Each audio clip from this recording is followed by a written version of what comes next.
I was the only child of a single mother, and she was my greatest inspiration. When I was born, my mom had not finished high school. In fact, she had only finished the eighth grade, which was not unusual for the area that she grew up in.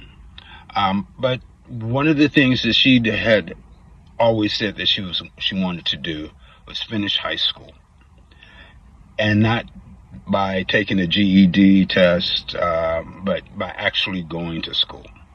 So after I was born, I say probably around 3 years old, she began going to night school, and she would take me.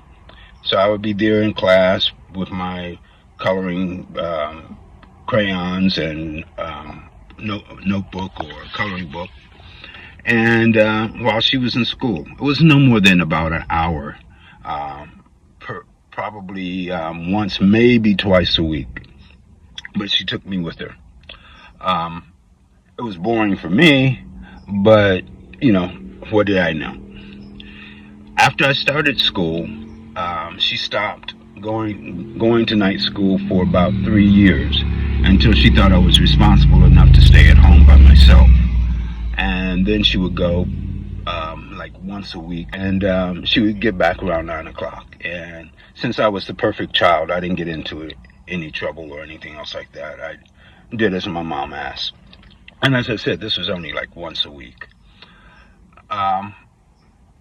She pursued that, and she just kept going tirelessly, going to school because she said she wanted to, that was her goal. She was going to finish high school.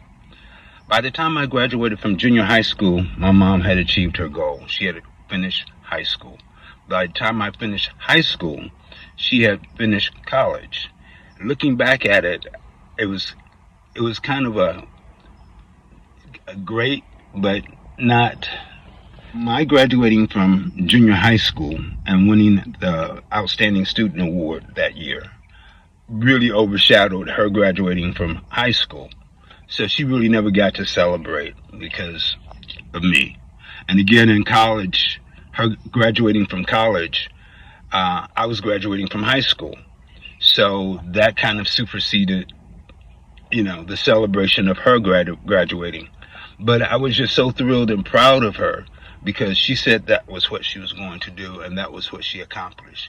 Even though it didn't come overnight, even though it took years of going back and back and back in order to accomplish it, she accomplished that. Now, in the early years, we were actually on a dependency program from the government. It was called ADC, Aid to Dependent Children. It was sort of a welfare system, which she hated.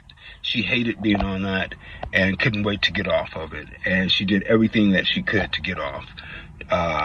She worked behind the scenes. She did all kind of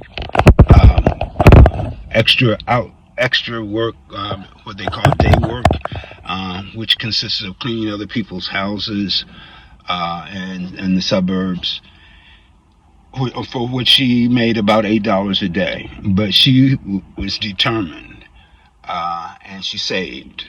And what I thought was the most miraculous thing about all of this, all the trips and changes that she went through, is by the time I graduated from college, she was now working for the government as a social worker. So we went from being dependent on this system to her working for the system. And I just thought, and I still think that was such a great accomplishment. I mean, she did it.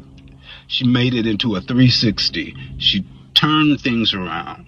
Nothing was going to stop her. Not the system, not what anybody else said, not time. She was determined. And I love that about my mom. And the one thing she always taught me, she never pushed me to do anything specific, not be a doctor or a lawyer, or you should do this or you should do that.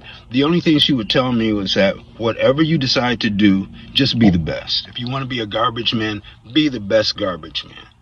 And as I had said once before, her other statement was always, because I was black, I needed to be able to run to the Empire State Building, run up all the stairs to the top, jump off, hit the ground, jump up and do a tap dance. Just be the best. Go the extra mile. Do whatever he needs. So when I hear a lot of complaints and people talk about all the adversities that come against them, that they can't do this and they can't is not a word that I was ever taught to use, or I don't know is words that she taught me. If you don't know, if you think you don't know, find out. Do what you can to find out. Don't stop at the I don't know point. As one girl told me in college, aim for the stars and you'll land somewhere in the vicinity. So I guess the point is, don't give up, don't cave in, don't quit. It's not over until you say it's over.